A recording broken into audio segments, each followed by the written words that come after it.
ہتھکڑی اور بیڑیوں کے ساتھ وینزویلا کے صدر کی نیو یارک کی عدالت میں پیشی۔ مادورو کا صحت جرم سے انکار، منشیات اور اسلحے کی اسمگلنگ سمیت تمام الزامات مسترد کر دیے۔ وینزویلا کا صدر اور ایک مہذب انسان ہوں، مجھے کاراکس میں میرے گھر سے اغوا کیا گیا۔ مادورو کی اہلیہ نے بھی الزامات کو سیاسی قرار دے دیا۔ دونوں کا ضمانت کی درخواست دینے سے انکار۔ عدالت کا 17 مارچ کو دوبارہ پیش کرنے کا حکم۔ مادورو کو عدالت پیشی کے بعد واپس بروکلن جیل منتقل کر دیا گیا۔ عدالت کے باہر وینزویلا کے حق میں مظاہرہ، مظاہرین کا صدر مادورو اور ان کی اہلیہ رہائی کا مطالبہ۔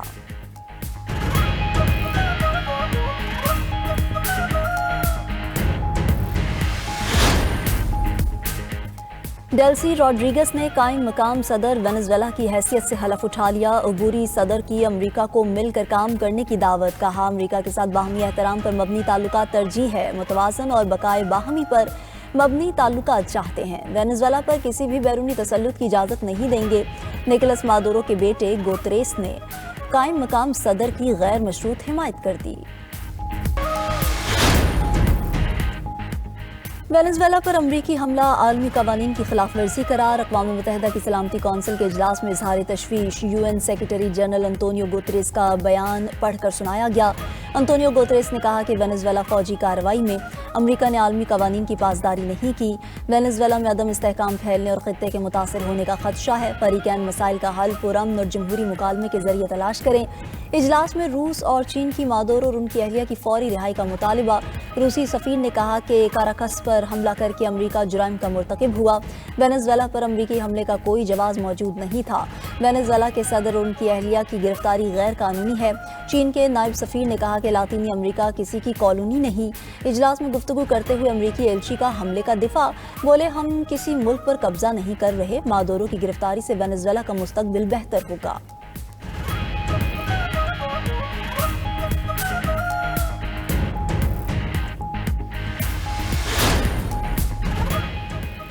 پاکستان کا وینزویلا کی صورتحال پر گہری تشویش کا اظہار۔ سلامتی کونسل اجلاس میں اظہار خیال کرتے ہوئے پاکستان کے قائم مقام مستقل مندوب عثمان جدون نے کہا کہ کسی ریاست کے خلاف طاقت کے استعمال یا دھمکی سے گریز کرنا چاہیے۔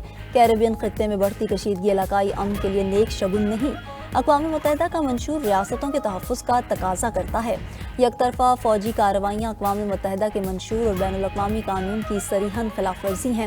یک طرفہ کارروائیاں عدم استحکام کو ہوا دیتی ہیں۔ نازک مرحلے پر آگے بڑھنے کا واحد راستہ مکالمہ اور سفارتکاری ہے۔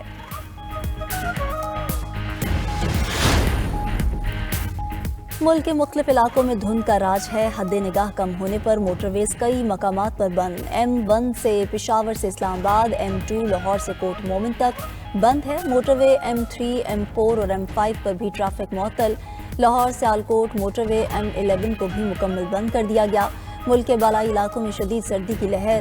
لیا میں پارہ -10، اسکردو میں -7 اور کالام میں -6 ڈگری ریکارڈ۔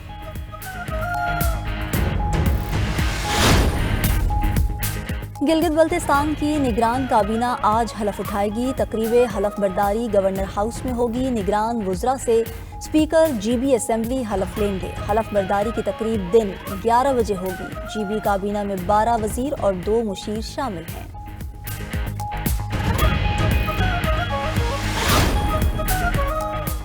وزیر اعظم کی خالدہ ضیاء کی وفات پر بنگلہ دیشی حکومت سے تعزیت۔ وزیر اعظم شہباز شریف کا بنگلہ دیش کے ہائی کمیشن کا دورہ۔ شہباز شریف نے بنگلہ دیشی ناظم الامور سے تعزیت کا اظہار کیا اور فاتحہ خوانی کی۔ وزیر اعظم نے تعزیتی کتاب میں اپنا پیغام بھی لکھا۔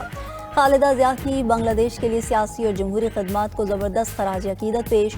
وزیر اعظم نے لکھا کہ خالدہ ضیاء ایک صاحب بصیرت رہنما تھی۔ انہوں نے اپنی زندگی عوامی خدمت کے لیے وقف کر دی تھی۔ خالدہ ضیاء نے ایک لازوال اور متاثر کن میراث چھوڑی۔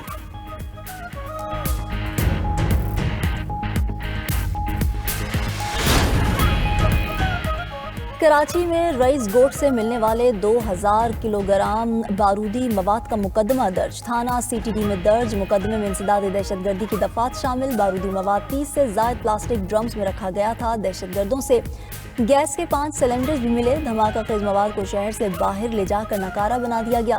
کارروائی کے دوران 3 دہشت گردوں کو گرفتار کیا گیا۔ ایڈیشنل IG CTD ذوالفقار لاڑک اور DIG CTD غلام اصفر محسر کی نیوز کانفرنس۔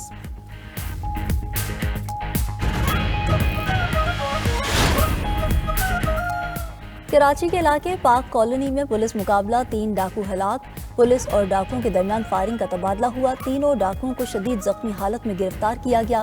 پولیس کے مطابق زخمی ملزمان اسپتال منتقلی کے دوران دم توڑ گئے۔ ڈاکوؤں سے اسلحہ، موبائل فون اور نقدی برآمد۔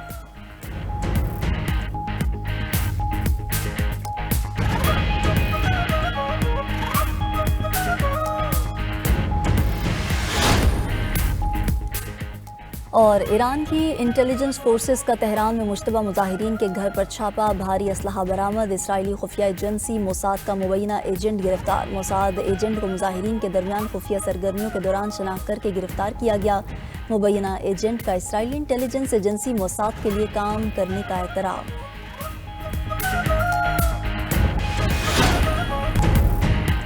ڈیلسی روڈریگز نے قائم مقام صدر وینیزویلا کی حیثیت سے حلف اٹھا لیا۔ امریکی حملے کے بعد سپریم کورٹ نے نائب صدر ڈیلسی روڈریگز کو قائم مقام صدر مقرر کیا۔ ڈیلسی روڈریگز کا ملک کی سالمیت اور آزادی کا دفاع کرنے کا اعلان۔ کہا وینیزویلا اپنے دفاع اور قدرتی وسائل کے تحفظ کے لیے مکمل طور پر تیار ہے۔ وہ وینیزویلا پر کسی بھی بیرونی تسلط کی اجازت نہیں دیں گے۔ نکولس مادورو کے بیٹے گوتریس نے قائم مقام صدر کی غیر مشروط حمایت کر دی۔ صدر مادورو کے بیٹے کا اپنے باپ کو بھی جلد رہا کروانے کا اعلان۔ پارلیمنٹ میں خطاب کرتے ہوئے جذباتی ہو گئے۔ کہا کہ ابا جان، ہم جلد وینیزویلا میں گلے ملیں گے، جلد ایک دوسرے کو دیکھیں گے، وطن کے لیے جو بھی کرنا پڑا ضرور کریں گے۔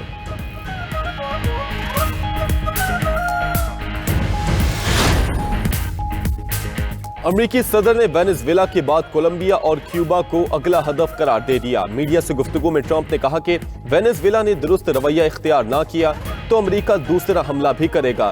وینیزویلا میں تیل اور دیگر وسائل تک مکمل رسائی ہونی چاہیے۔ وینیزویلا پر دوبارہ حملہ ان کے رویے پر منحصر ہے۔ کولمبیا کے صدر اگلا ہدف ہوں گے، ان کے دن گنے جا چکے۔ کیوبا خود ہی گرنے کے قریب ہے، شاید وہاں فوجی کارروائی کی ضرورت نہ پڑے۔ میکسیکو کو بھی اپنا نظام درست کرنا ہوگا۔ ڈونلڈ ٹرمپ نے روسی صدر کی رہائش گاہ پر ڈرون حملے کو مشکوک قرار دے دیا۔ مزید کہا کہ بھارت نے روسی تیل خریدنا بند نہ کیا تو ٹیرف بڑھا دیں گے۔ امریکی دفاع کے لیے گرین لینڈ حاصل کرنا ضروری ہے۔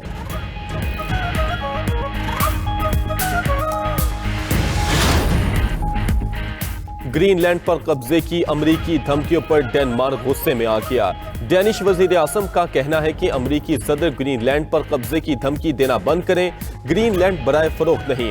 فرانسیسی صدر کی وینیزویلا میں امریکی آپریشن پر تنقید، کہا کہ مادورو کی گرفتاری کے امریکی طریقے کی حمایت نہیں کرتے۔ دوسری طرف کولمبیا کے صدر کی وینیزویلا پر امریکی بمباری کی مذمت، کہا کہ تاریخ میں پہلی بار لاطینی امریکی ملک پر بمباری ہوئی۔ ہٹلر نے بھی کبھی ایسا نہیں کیا۔ امن معاہدے کے بعد قسم کھائی تھی کبھی ہتھیار نہیں اٹھاؤں گا، لیکن وطن کی خاطر مجھے دوبارہ ہتھیار اٹھانا پڑے گا۔ کیوبا کے صدر کا وینیزویلین ہم منصب کی حمایت کا اعلان، کہا کہ کیوبا کے عوام وینیزویلا کے دفاع کے لیے تیار ہے۔ برازیل، چلی، کولمبیا، میکسیکو اور اسپین نے کہا کہ وینیزویلا پر امریکی حملہ انتہائی خطرناک مثال ہے۔ ترک صدر نے صدر مادورو اور وینیزویلا کے عوام سے اظہار یکجہتی کیا۔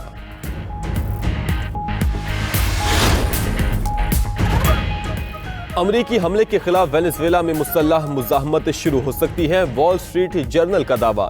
وینیزویلا نے امریکی اقدام کو سامراجی حملہ قرار دے دیا۔ سیاسی اور سماجی قوتوں کو ملک گیر متحرک ہونے کی ہدایت۔ صدر نکولس مادورو اور اہلیہ کی گرفتاری کے خلاف عوام سڑکوں پر نکل آئے۔ وینیزویلا کے دارالحکومت کراکس میں ہزاروں افراد کا احتجاج، امریکہ کے خلاف نعرے بازی، صدر نکولس مادورو کی رہائی کا مطالبہ۔ مظاہرین نے کہا کہ صدر مادورو کی گرفتاری غیر قانونی ہے۔ وینیزویلا پر حملے کے خلاف دنیا بھر میں بھی امریکہ کے خلاف احتجاج۔ نیو یارک کی بروکلن جیل کے باہر امریکیوں کا مظاہرہ، تیل کے لیے خون نہیں کے نعرے لگائے گئے۔ Washington, Los Angeles, Boston, Atlanta سمیت کئی شہروں میں احتجاج۔ سڈنی، میڈرڈ، ترکیہ کے دارالحکومت انقرہ میں بھی مظاہرے۔ چلی اور ارجنٹینا میں بھی ٹرمپ کے خلاف احتجاج کیا گیا۔ ملک کے مختلف علاقوں میں دھند کے ڈیرے، حد نگاہ کم ہونے پر موٹر ویز کئی مقامات پر بند۔ M1 پشاور سے اسلام آباد، M3 جڑا والا سے رجانہ تک بند۔ موٹر وے M4 پر فیصل آباد سے ملتان اور M5 پر ملتان سے روہڑی تک نو انٹری کا بورڈ لگ گیا۔ ہزارہ موٹر وے E35 کوہلیاں سے ہتار تک بند۔ موٹر وے M2 پر بالکسر سے کوٹ مومن تک بڑی گاڑیوں کا داخلہ ممنوع۔ شہریوں سے فوگ لائٹس استعمال کرنے اور غیر ضروری سفر سے گریز کی اپیل۔